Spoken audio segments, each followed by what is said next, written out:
John, thanks a lot for coming on. So, just tell us a little bit more. The ETF started back in 2018.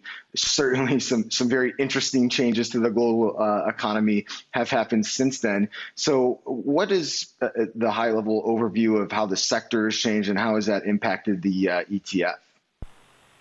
Yeah, thanks for having me. Basically, dry bulk shipping is a global industry. It's very levered to global economic activity.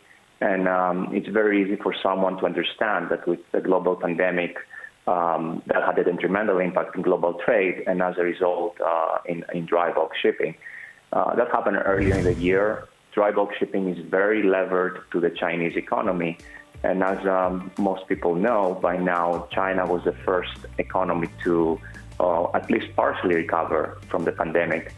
That means that for dry bulk shipping, the second and the third quarters of this year have been quite strong because of this economic recovery. A lot of stimulus is in the pipeline, both in China as well in the broader Asia market. And that has helped significantly dry bulk shipping to actually offset the declines that we've seen in other parts of the world. And I think as you look at, going forward in next year, there is, more than 20 trillion of stimulus in the pipeline, and that should benefit significantly infrastructure spending, global trade, and so on. So dry bulk is there to benefit out of this trend. And so that leads right into what my next question was going to be, and that is, if we're looking at dry bulk shipping and the activity it's tied to, there certainly are some parts of the economy that have recovered, some parts of the world that have recovered to a greater extent than others.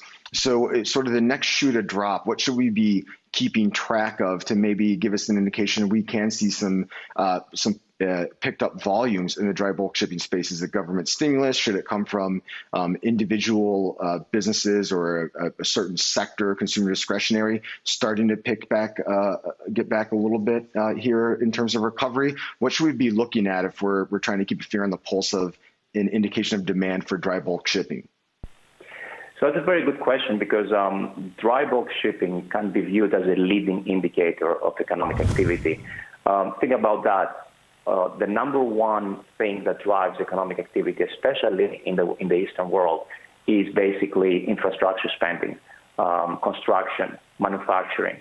And in order to proceed with these activities, you need the raw materials.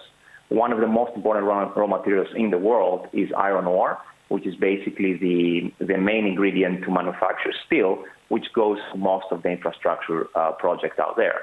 So as you look into the future, I think keeping an eye on dry bulk gives you a good sense of how much of this stimulus is put to work, what that means for global growth. And again, this is more tilted towards Asia than the US or Europe, because that's where most of the demand comes from. So I think for most investors, if they want to keep an eye on what could be a leading indicator of such activity, dry bulk is a very good way to track that. And I think, as you've seen, in the last few months, activity has picked up quite a bit. And I think as we go into next year, that should continue to be the case.